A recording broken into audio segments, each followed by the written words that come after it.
Hello, and welcome to the virtual Scandinavia House in New York, and to the sixth of the Nordic Literature panels, Authors You Should Know, with this week's focus on Sámi literature, with Niillas Holmberg, Johanna Domokos, sorry about the pronunciation, and who's moderating tonight is the Professor Harald Gaski. Next week, we will be exploring Swedish literature, and this concludes the series. On a special note, we'll be hosting the virtual Sámi Film Festival starting on Thursday, November 5th, that will run through November 8th, in collaboration with the National Nordic Museum in Seattle and the Pacific Sámi Servi. There will be two film packages that one can purchase. One is a series of Sámi shorts, and then the other package is a featured-length documentary called Kaisa's Enchanted Forest. On Saturday, November 7th at 2 p.m. Eastern Time, there will be a filmmakers panel with some of the directors whose films are included in the shorts package, as well as other Sámi scholars. Media support for this series has been provided by the journal EuropeNow and has been published by the Council for European Studies at Columbia University.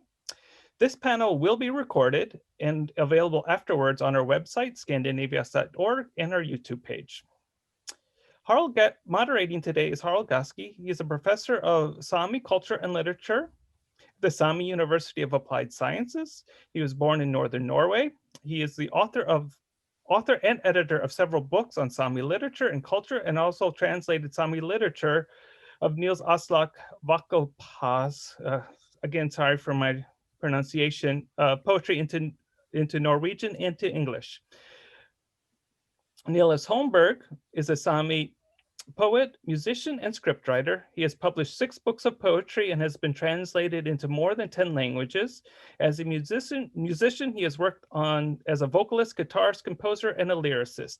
He has performed with several internationally performing bands such as Ulva and Nordic Namgar, with genres ranging from world music to electronica. Niillas has worked as an actor on theater and TV, and for many years he has been involved in several movements against the exploitation of nature, such as mining and in the traditional Sámi areas. Environmental and cultural aspects are the core of his artistic expression, and he is known as an upfront spokesman for the Sámi and indigenous rights. Dr. Johanna Domokos has worked on whose work focused on multicultural literature in North and East Europe, particularly Finnish, Sámi, and Hungarian. She has published extensively on multiculturalism studies, translation theory and practices, and intersections of linguistics, poetry, and semiotics. Dr. Domokos has taught at several European and American universities before moving to the University of Bielefeld in Germany, and she is also active in organizing cultural events. She has published about a dozen books on Sámi and Nordic literature in German and English, and in 2019, with Christine Schlosser and Michael Riesler, she has published the first comprehensive anthology of Sámi poetry translated into German. But now I would like to welcome Niillas to the screen.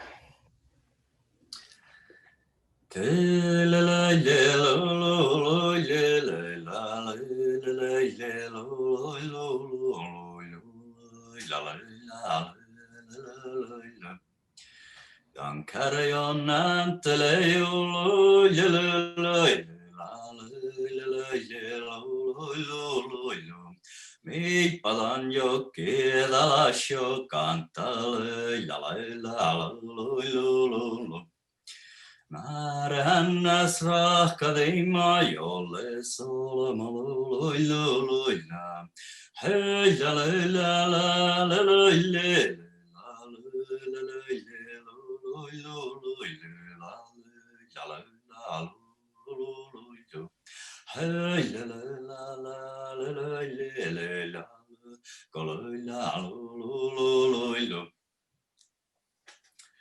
Thank you and hello everyone. My name is Jalvi Annelies Niillas Holmberg, and I just shared a yoik for you, a yoik of one of my relatives.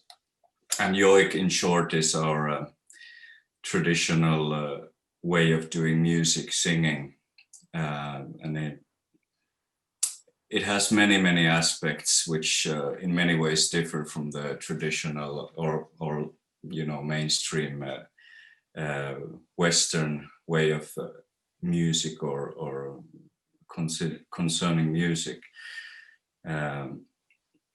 such as you know, there's many things. It doesn't start, it never ends.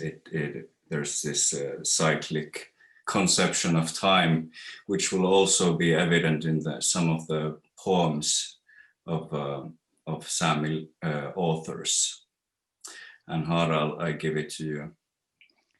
Exactly. Thank you, Niillas, for the explanation of yoik and also for the yoik, because I think that's very good for the listeners to hear what a yoik might sound like, because we'll be returning to the yoik several times, I'm sure, because yoik is so crucial and essential for Sámi culture. It has been like that. It was almost on the extinct or on the becoming extinct because of long time assimilation politics, but from the late 1960s on, things started to change, and now it's really back, revitalized and stronger than ever, and getting a lot of international attention too. So, and like you say, it has no beginning, no end. So I think we'll also structure our conversation tonight around that aesthetic. So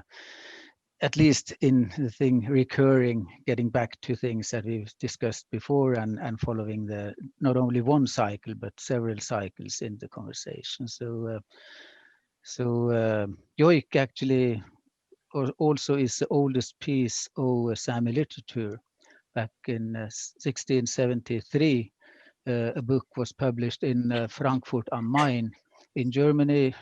It was actually published in Latin, written by Swedish, French or German scholar Johann Scheffer or Schefferus, and in that book he had included 2 Sámi yoiks, which we'll return to soon. But I think Johanna, as a way of introducing you, you could say more about both Frankfurt, the book fair that was there in 2019, and the importance of this specific 2 yoik poems that were in that book by Scheffer. Yes, thank you very much. Johannes Schefferus was born in Augsburg, where Bertolt Brecht was born, and he documented the first poems, which were immediately translated into several languages, and it was very, very popular. In 2019, when Norway was the guest land at the Frankfurt Book Fair, Norway came with 2 literatures, with Sámi and the Norwegian. And it was that year the commemoration of the 400th anniversary of the first Sámi book. So I think that was an excellent timing.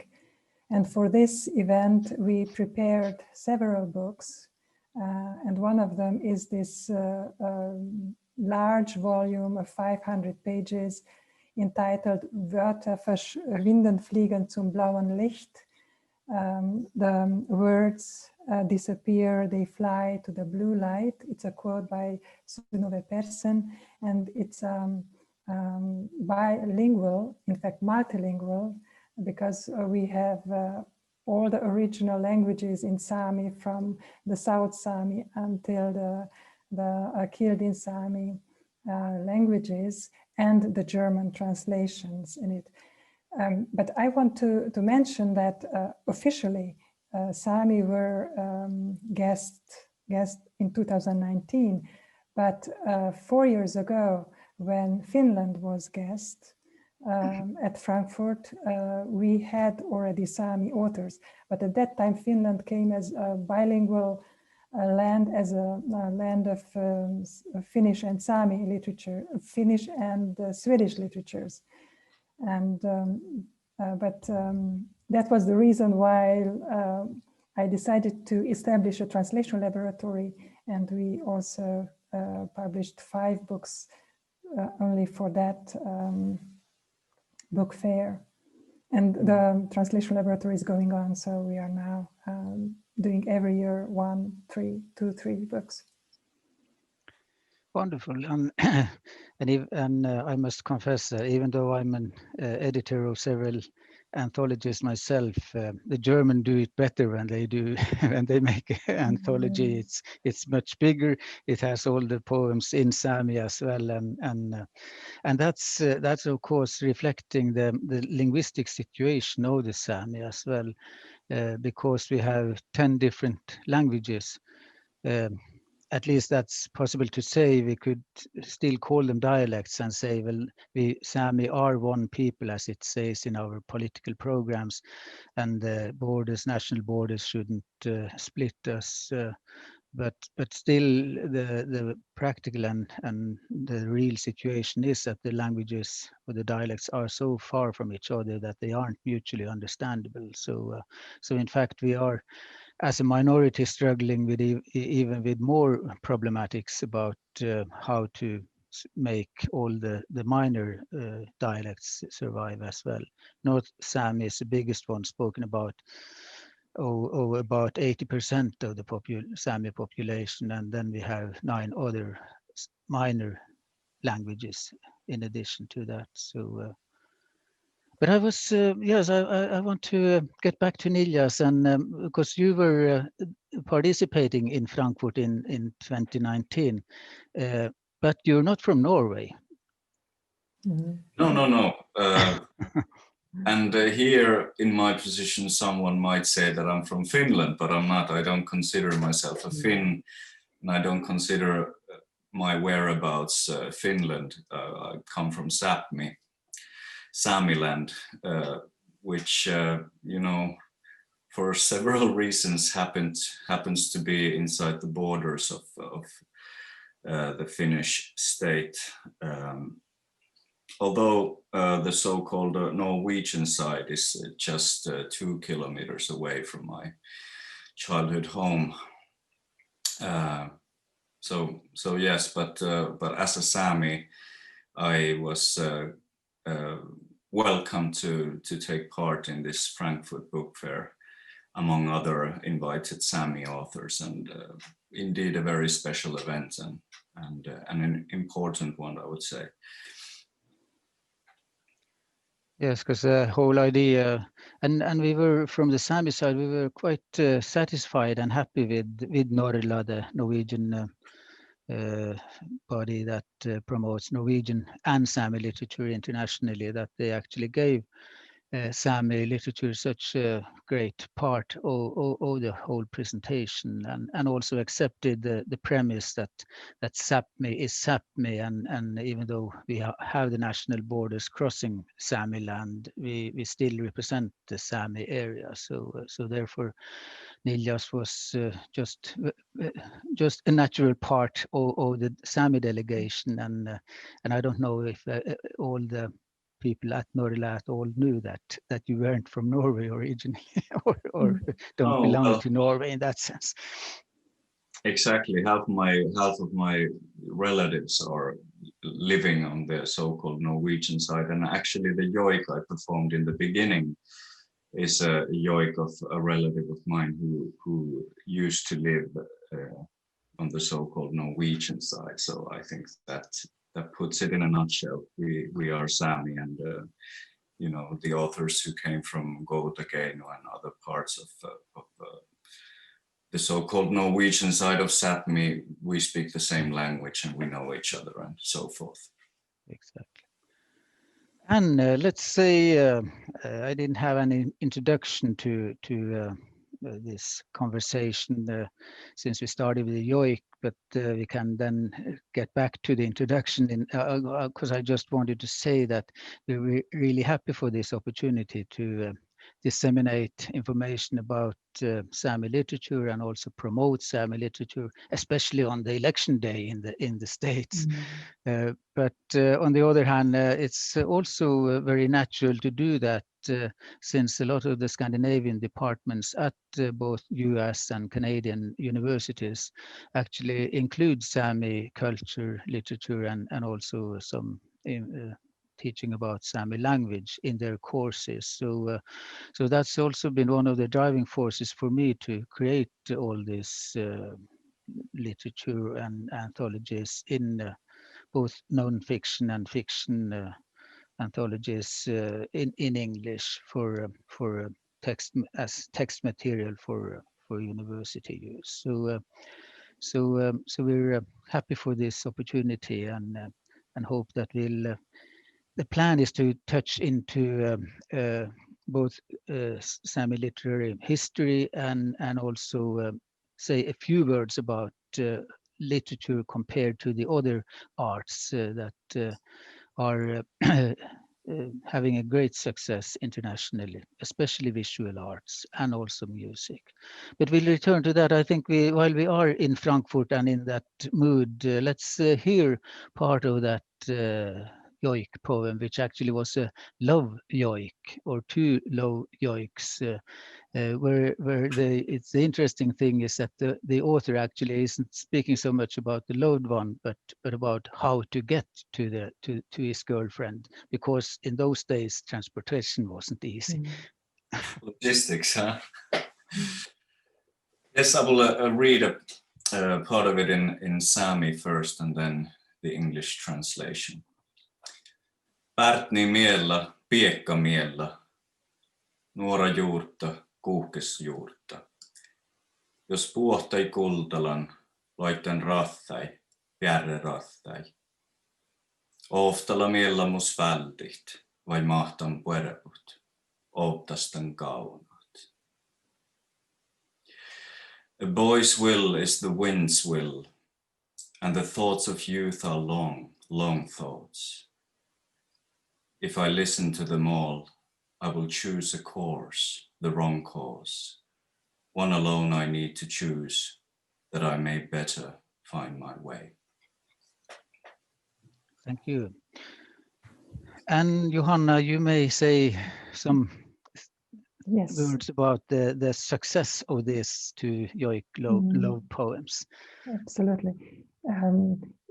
These poems of Sirma touched the heart of the German Romantic writers and also the late classicists, because the book of Scheffer was very early translated into German, and Johann Gottfried Herder, who established even the concept of folk song, he included in his anthology these poems. And then these poems were put into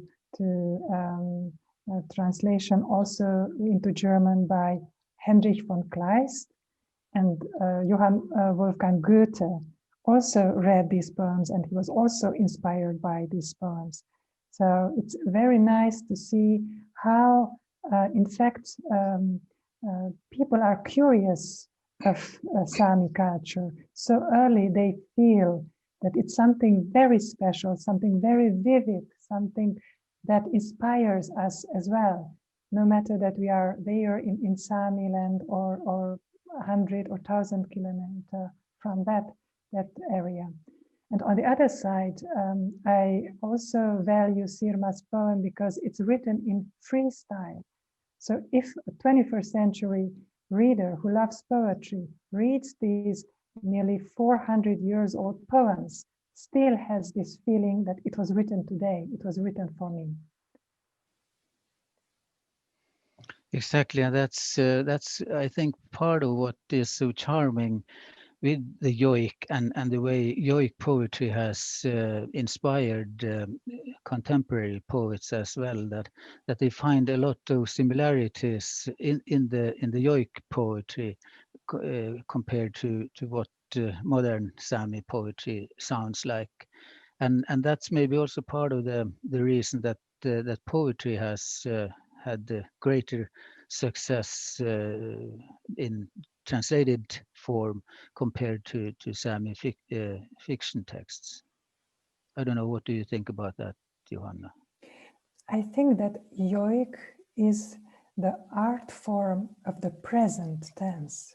So it's such an intensified, we say also an iconic sign. So what it So it's not about something, but that is exactly the thing that it's yoik in the present moment. And that's the essence of all of the performing arts. That's the essence of all our spiritual practices. So it's such a strong medium that, and of course, poetry is very close to this kind of spiritual, transcendental, above the normal semantics. So that's why yoik is inspiring, and in fact, it's transformed into poetry when these kind of contextual possibilities of performing yoik were forbidden or were under pressure. And of course, in the modernity, the folk tradition slowly transforms into written tradition. So the oral tradition disappears or is channeled into the written tradition. And that's how it still lives in every sentence that the Sami poet writes. Yes, yes, that's an important point to make, that that Sami culture has been, and actually to a very certain degree still is, an oral culture. In Sami, in my dialect, I like to say that Saamelaisle äänet hällai go challai. The Sami like to speak more than rather to compare to writing, so speak instead of writing. So, and Niillas, the thing that Johanna is mentioning now about the presence of yoik, that it is a present art form, and actually, when if you had known the melody of the two old yoik poems, when if you were to yoik them now, they would actually be here and present and say something about our situation today. Probably, or maybe. But I was thinking, because you're a multimedia artist, and we'll get into that as well later, what is your idea, or what do you think about the position of Sami literature compared to the other arts nowadays? That's an interesting question. You mean in Sápmi? Yes, both in Sápmi and also Well, globally. unfortunately, we don't have a big number of readers and even smaller number of writers, naturally.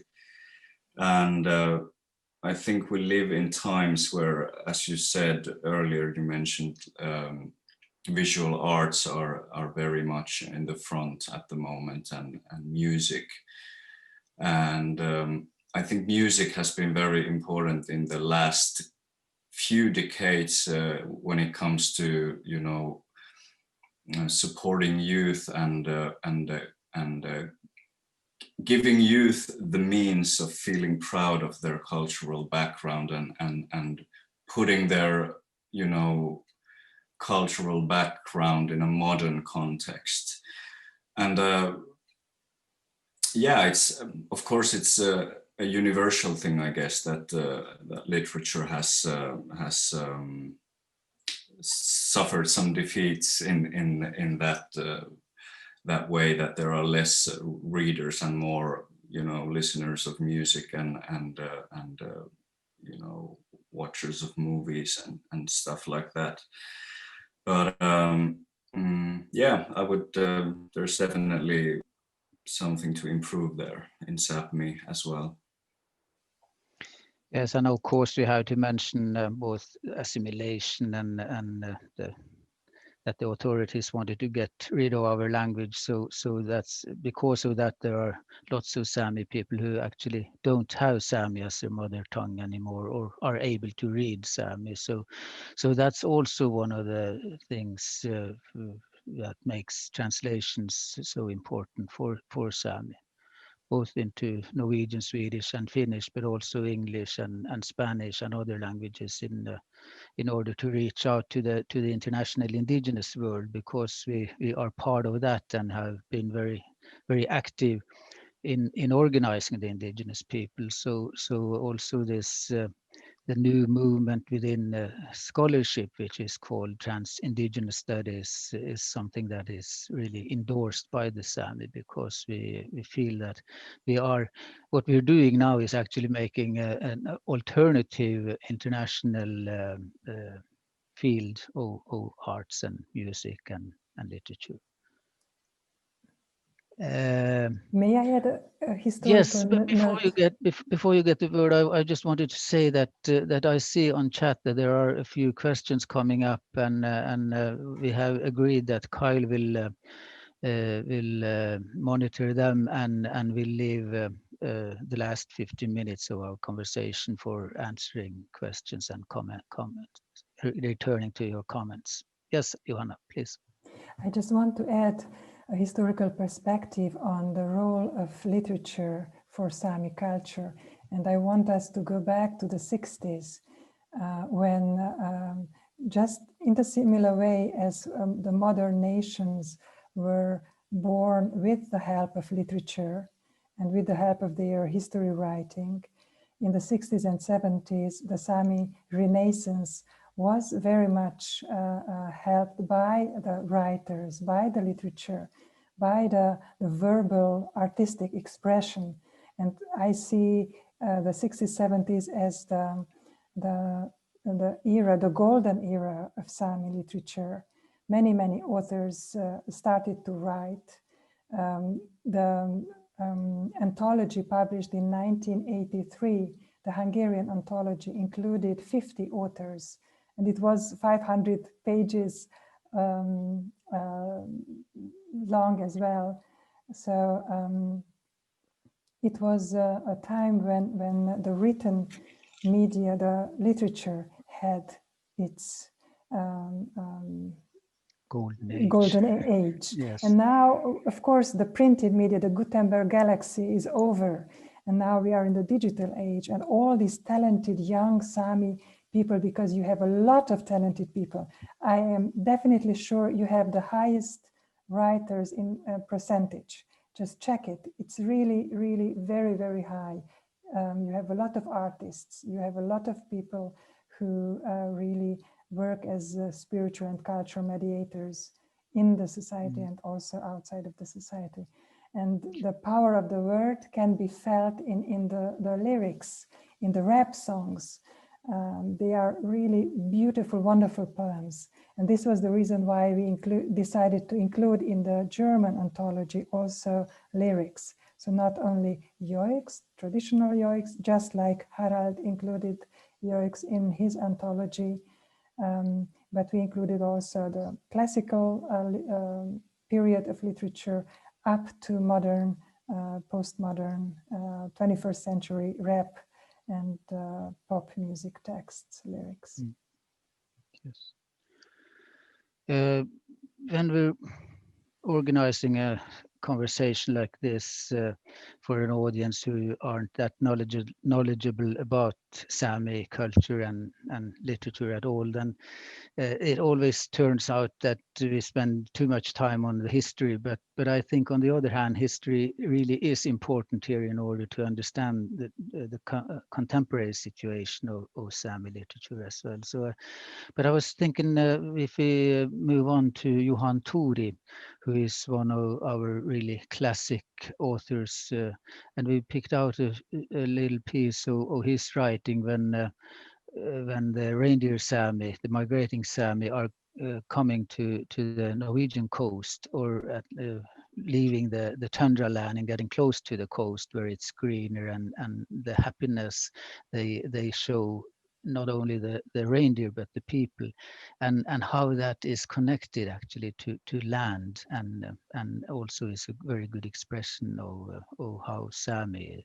are connected to the land. So would you please read part of that excerpt, Niillas?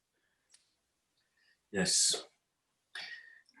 When they come over the mountains in the spring, when the Sami come over the mountains in the spring, and when there has been cold weather and much snow, there is little open ground for grazing, but enough so that the herd can manage. And when they come to Norway so that they can start to see the coastal forests where where there is grass and leaves. It is so beautiful and pleasant to the Sami's eyes. And when they draw near so that one starts to hear the cuckoo and the other birds singing, that is pleasant to the Sami, and they begin to yoik. O Mother Earth and beautiful grassland, O Mother of calves, voya voya, na na na na. Hello, hello, O Mother Ground, na na, voya voya. Na na na na, voya, na na, receive now my livelihood, and care for them as in the past you have done, voya voya, na na na na, na na, voya, na na. This actually reminds me of, I don't know if I read it from somewhere or did I hear it, but have you, Harald, heard that back in the days when our people were migrating, and for example, when they reached the coastal side, they stopped in order to put on their best clothes to show respect to the surroundings. Exactly, yes. And and Nils Aslak Valgab, who will soon turn to, also had a version of that he said when he goes out to the reindeer herd, he puts on his skakti, his most beautiful clothing, because he wants to show respect to the reindeer. So there really has been this close connection between humans, animals, the land, and of course that also expresses the ceremonial feeling they had when they got to the summer land, putting on their gakti, performing a yoik. So in a way, showing the inner joy that they felt over the land and the land welcoming them again. So what a shock it must have been when they found more and more of the land actually inhabited by others and taken over by colonists and intruders and new dwellers there. Yes, and I feel it important to emphasize that although much has been lost and a lot of our traditional habits like that have vanished away due to colonialization and assimilation, it's not all gone. There are still people who very much in their everyday life have this way of showing the close connection between us people, human, and the land, the nature. So it's still present, although it's suppressed, unfortunately. Yes. And I feel it's getting stronger and stronger, and it's returning more and more, so especially for the younger Sámi. But what is interesting to see is also that because of the new interest from the younger Sámi, the old generation, the grandparents, they dare to really tell what they have been suppressed and they haven't been able to tell, or they haven't been allowed to tell, more or less. So there has been no point because everything was going to be assimilated. But now when they see, oh no, it's still alive and it has a future. So there is lots of joy and optimism in Sámi, even though we feel that the green energy is a bit of a problem for us. But maybe you want to say a few words about that, since you're also upfront spokesperson for Sámi and indigenous rights, it says in the introduction here. So. Did you say green energy? Yes. Yeah. Well, yeah, there's it's difficult to put this in short, but there's organizations, companies coming from outside of Sápmi and telling us that we should give up for example, our reindeer grazing lands for wind parks and such green energy, which is full of contradictions and doesn't make sense from an ecological point of view. And so there's this phenomenon of green colonialization going on. Yes. I think we leave it there, but at least now we have mentioned it, because that really is a big issue in Sápmi now. So, and Sami literature and Sami art is really occupied with that as well. So especially Sami visual arts and I think also music. But then from this connection to the earth, it's very natural to move on to Nils Aslak Valkeapää and his books, especially Päivi Ahchaton and Enni Ennaton, which mean then the sun, my father, and the earth, my mother.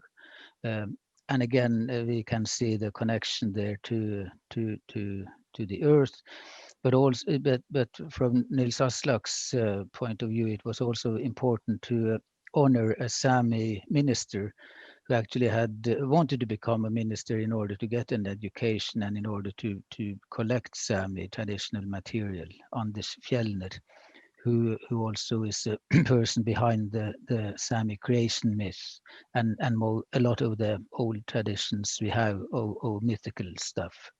But we don't have time to get into Anders Fjellner. But could you say a few words, Johanna, about Nils Aslak's books and the connection between the myth Johan Turi and Nils Aslak and the Sami future? There you have it all.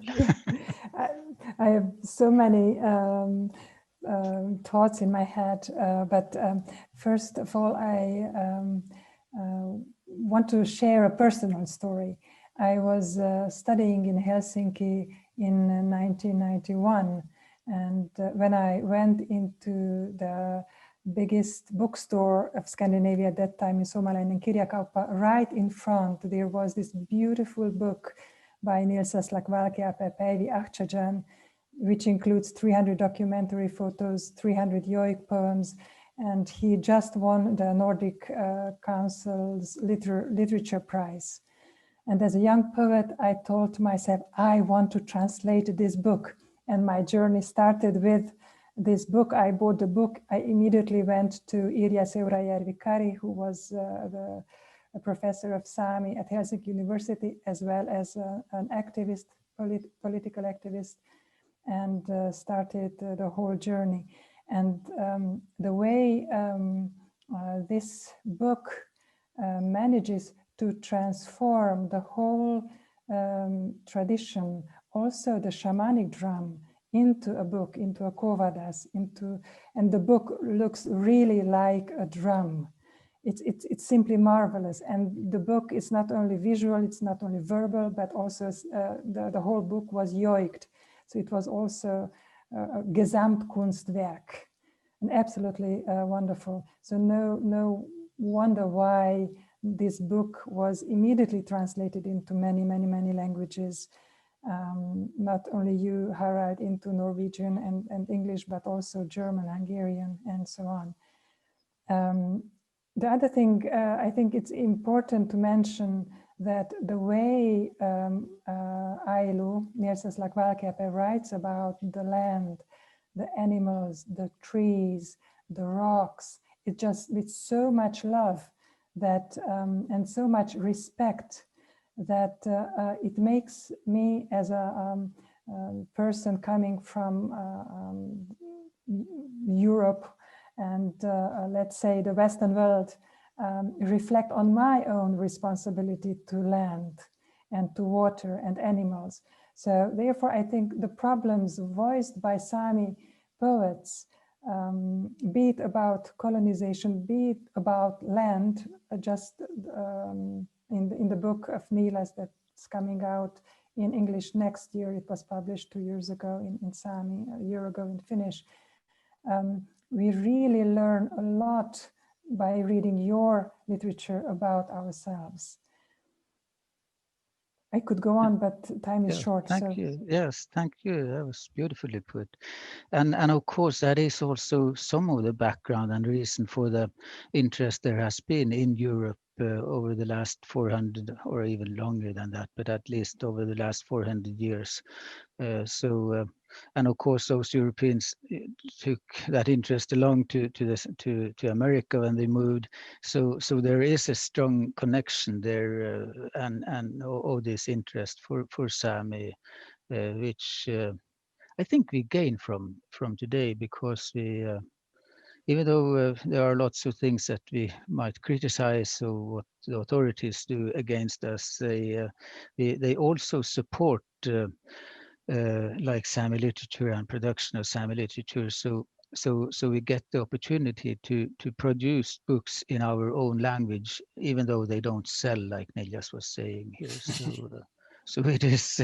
So, but you're not writing to no readers, because there are readers, and it's I have lots of students that have been enjoying Sami literature. So sometimes when they come to class, they say, "Well, it sounds very boring," and when they end the course, they say, "Oh, this is really interesting. I want to go on study more of Sami literature."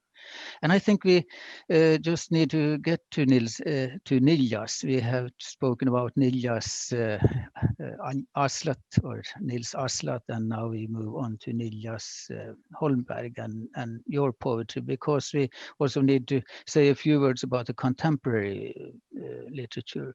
And maybe we should also use this as a cliffhanger, that if we get invited back, we'll spend all the 45 minutes on contemporary literature next time. But this is a background and the historic background, and therefore it's also a bit, it's been mostly about old men.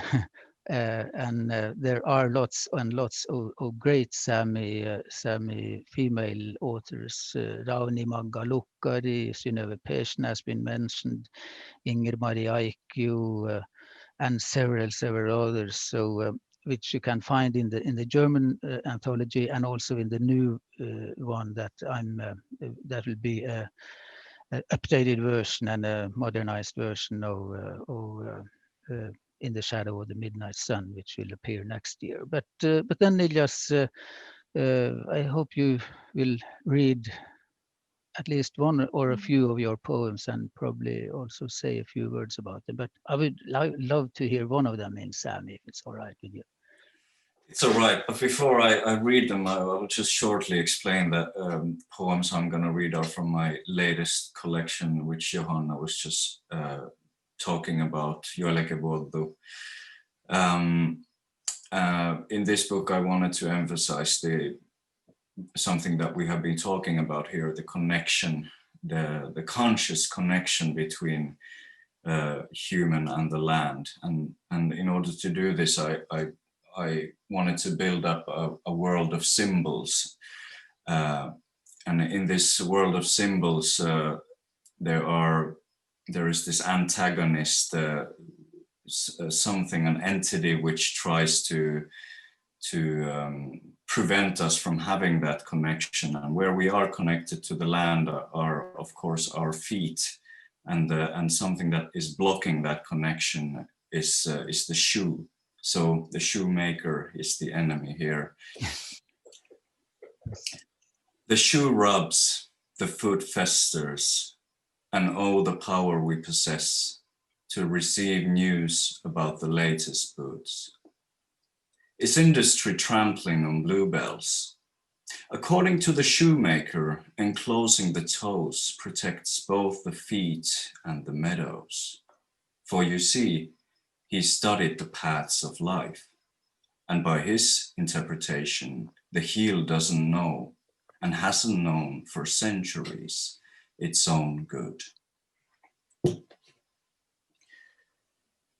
Kaama kahke, sietjuu joeleki, ja mistä kalla fatmu, päässä kuulla hanvoehkasus teepelis. Tuolämä on industria bussapiellui.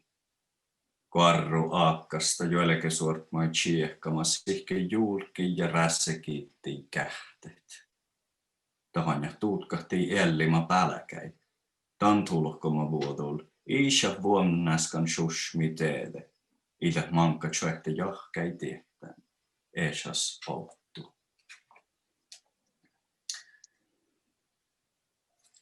And then I'll just read another one in English.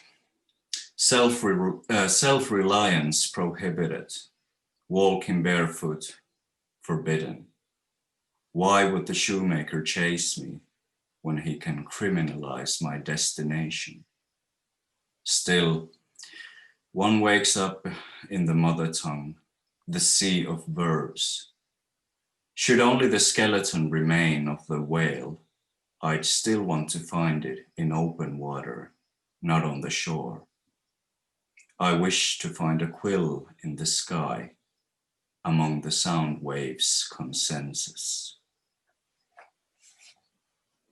Excellent, thank you. And you were emphasizing the verb, and Sámi is a verbal language, both in the way that we like to speak and we use a lot of verbs.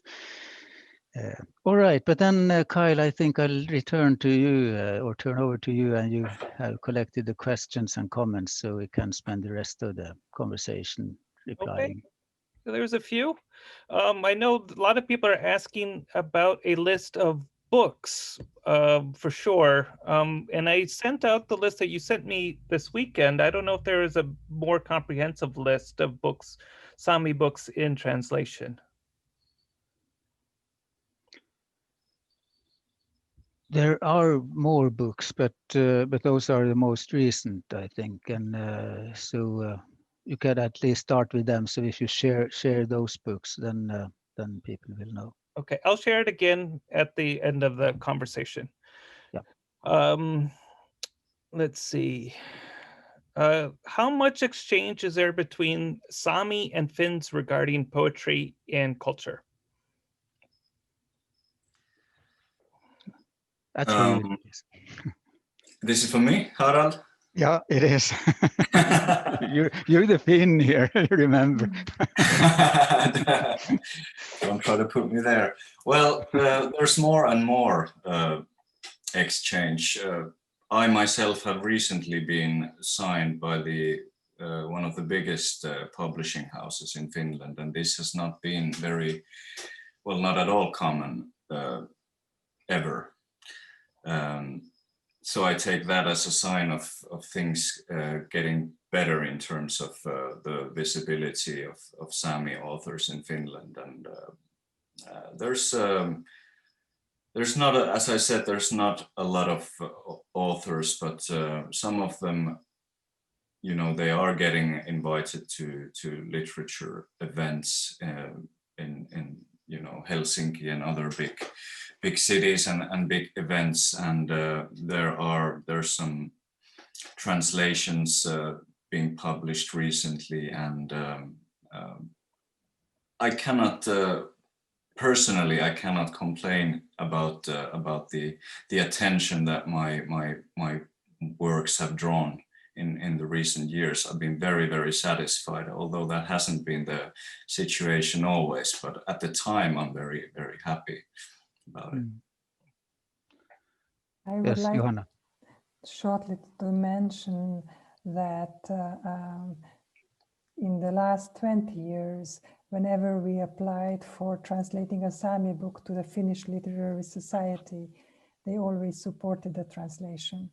So I also see a change in letting Sámi literature more and more in the first line of Finnish literature, with Finnish literature, and also when transmitting literature from Finland, then Sámi literature is partly supported. And also if we invite our authors to present their books, we can again apply to FILI, to Finnish Literature Exchange. Yes, and the same goes actually for Norway as well. I don't know about Sweden if they are lagging a bit behind, but there are things going on there as well. The establishment of Sámi literary associations and the Swedish Authors Association is actually very active in promoting Sámi literature as well. So and in Norway that happens both with the field of within the field of arts, visual arts, music, and also literature. So I guess for another international book fair where Norway or any of the Nordic countries is in charge of that, they will definitely include Sámi nowadays. But you probably don't want such long answers to every question because there are more, I guess. Well, we'll try to get to most of them. Jean is asking, what what has been the spiritual and cultural back and forth or contact between the Sámi and the Native American nations? Oh yeah, that's a good one, because of course there was a initial contact between the Sámi and the indigenous peoples in Alaska, when the Sámi were brought over to teach the Inuit reindeer herding, and the Sámi are really migrating people, so they didn't stay only in Alaska. They spread all over North America, more or less. So, and they connected very well with indigenous groups all over. So there are lots of stories about communication and connections there. So and which also was very nice to register that people still were remembering those initial contacts when this political movement started in the late 60s, 1960s, and during the 70s. And maybe, Harald, you want to mention the establishment of World Council of Indigenous People, where Niels Aslak Valkeapää was for 2 terms the cultural representative. Yes, definitely. And also then when you're getting into that, the Dovvi Festival in 1979, 10 years after the Woodstock, and it was a bit organized or inspired at least by Woodstock, so it was indigenous people's Woodstock, and Niels Aslak was very crucial for that becoming a reality, and invited indigenous peoples actually from all over the world. So that was really one of the first big gatherings of cultural format. It was reorganized in '93, I believe, and artists like Buffy Sainte-Marie were there performing. Yes. I was there as well, but I was 3. I was not.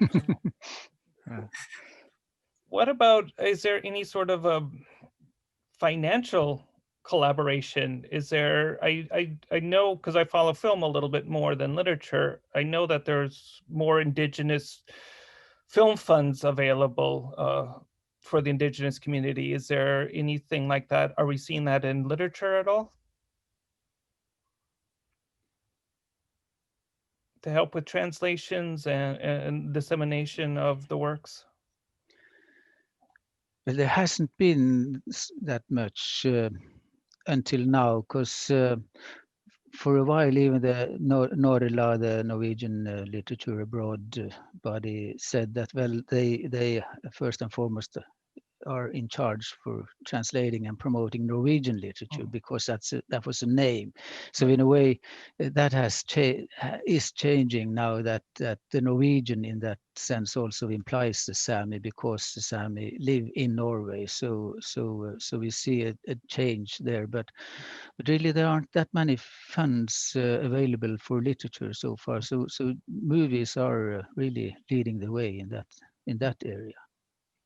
And visual arts as well. Right. This is a question from Julie. I have learned so much from your work and appreciate all you do providing English translations. It has been an incredible honor to help Mari Boina and others with translations for American audience. Is there a way to help others? How can one help facilitate an English translations of EADAN, EADNAN? I'm not sure. Yeah, but that's a wonderful offer. Of course, we say thank you, and you're so welcome to be part of that. And that actually is a very good idea. Instead of us academics doing the work, why don't we get the artists and the users start doing it themselves? And like Johanna was saying, that it doesn't necessarily have to be in books in the first place. So why don't use internet in order to share and really do a lot more than we've been able to do so far. So yes, go. I fully support that idea. And another comment just came in. The key point is a lack of translators.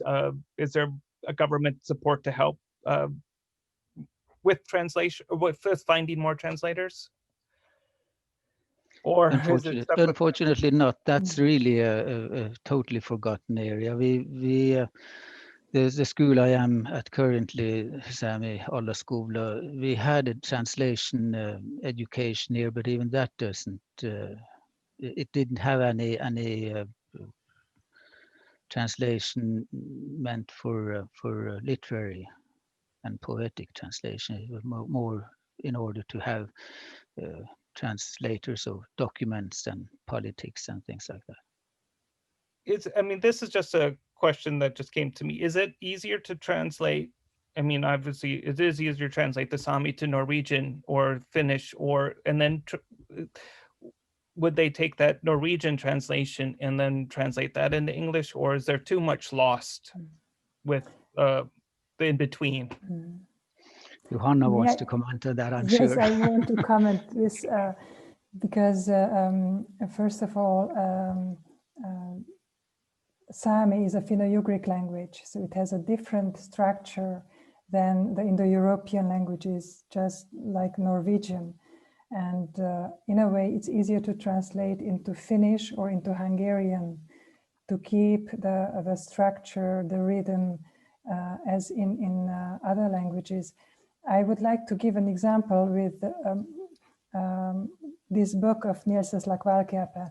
When I was translating into Hungarian, it was quite easy to follow even the rhythm of the nouns and verbs, and also to include this kind of shamanic register of the language. So we have a lot of rhythms, nonsense, rhythmical elements from that we connotate with the shamanic tradition.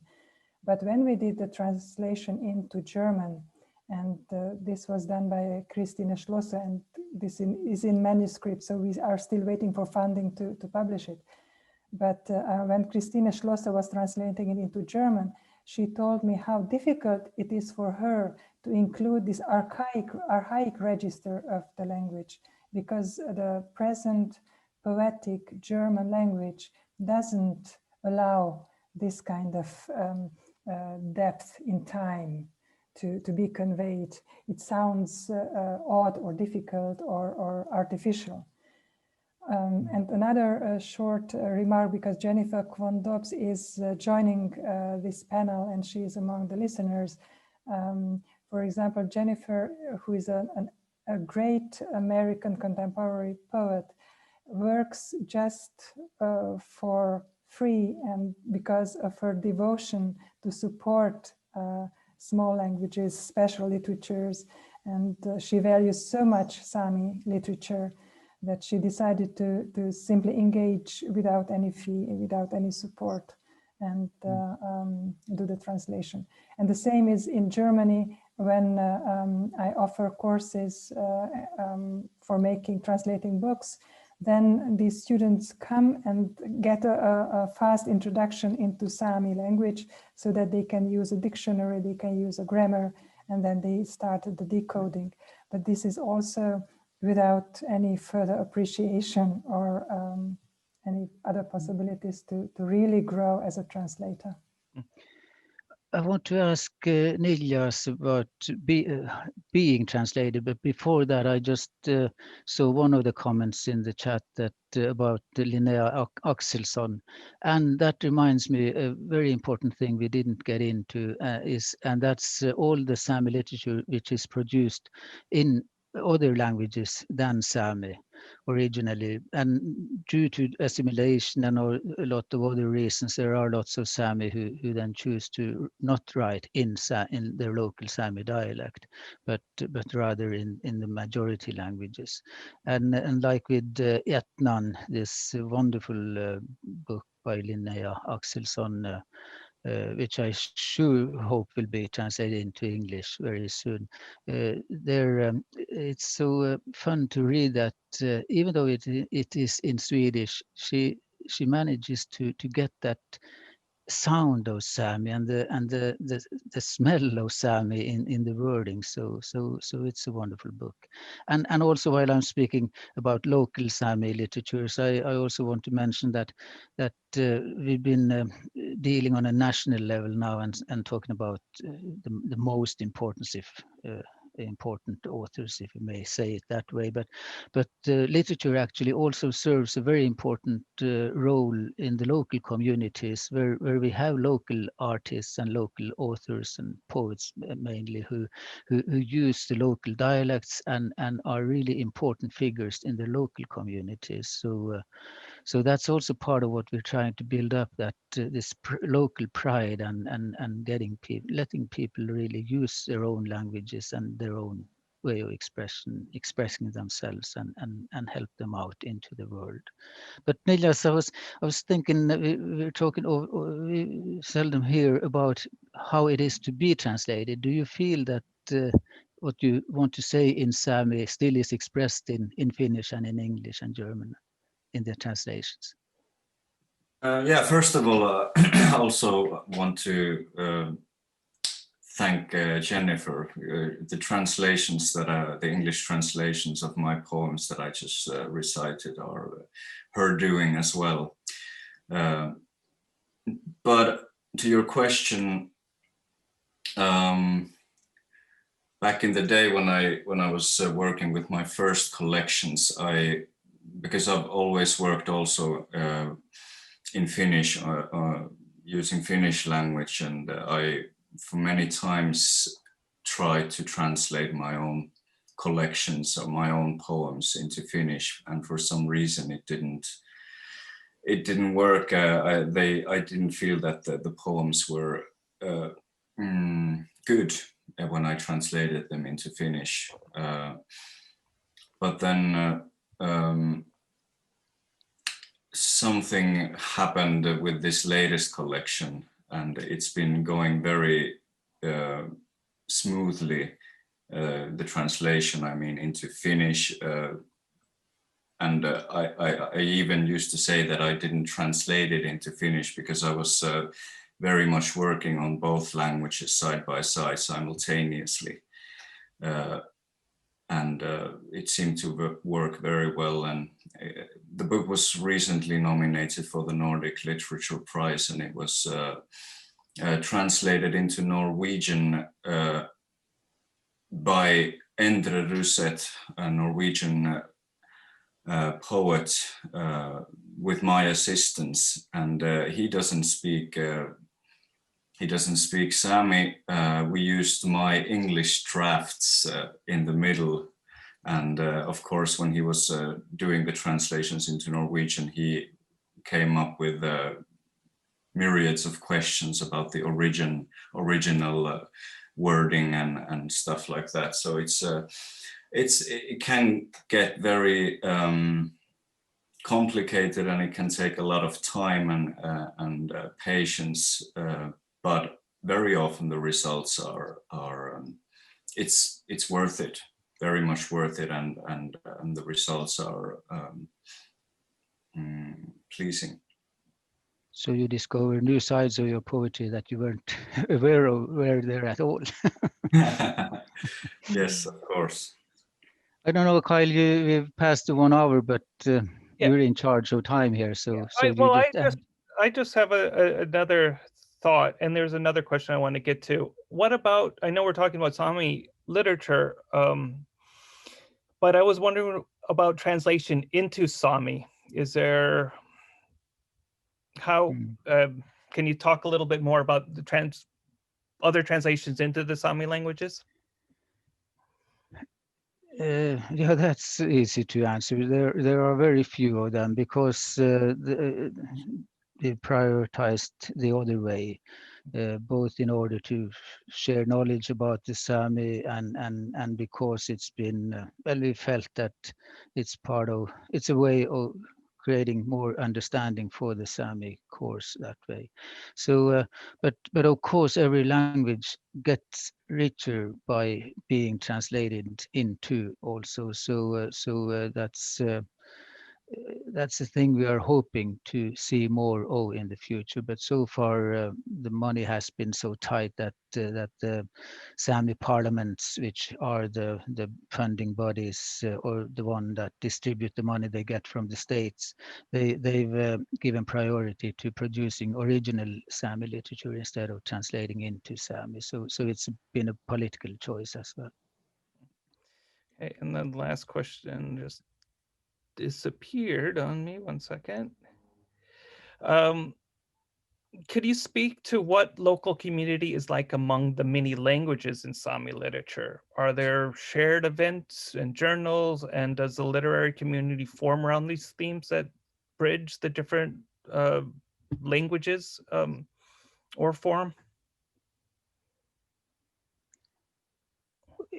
Well, Niillas, you could answer that because you're also a musician, and my feeling is that, especially with the lyrics, their people are very much using their own local dialects and express themselves in the local dialect.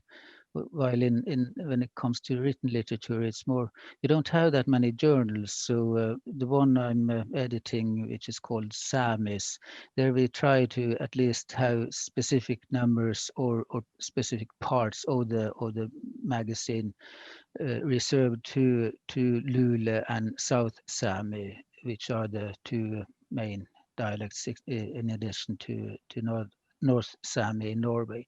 So we are trying to reach out and also trying to give space to smaller languages, but they are definitely struggling and they need more support. So but I feel in music it's they've found a way of solving that.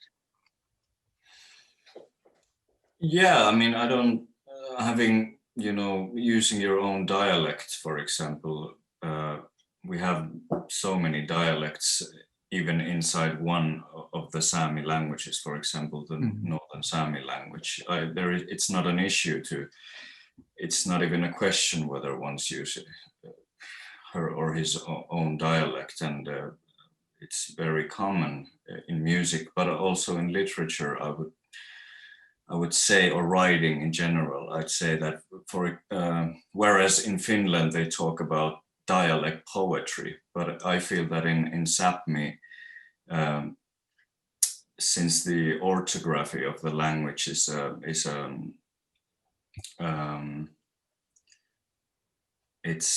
a compromise of different dialects in many ways, and it's almost a rule that each author seems to write in their own dialect, fine literature when we're speaking about. So it's I think it's very evident, and in my experience as well, having the different Sami languages present in single magazines and stuff, it's when something like that is published, it's common, I would say. Yes. So I just sent the list of the books, the contemporary books out, and Johanna sent out a PDF on improving, what was it, recommending Sami literature, improving the Sami literature field. I thought I did that before, but I made a mistake. So the attendees should have that now. And I also want to thank the panelists very much for joining us today. It's very enlightening, and I'm glad that we were able to include this in our Nordic literary series, because it is important to for everyone. And I also want to remind people, do check out the Sámi Film Festival that we are starting on Thursday. It is virtual screening, so you just need to buy your ticket and you can watch them from the comfort of your home, and join us for the panel on Saturday. Everything can be found on our website, scandinavias.org.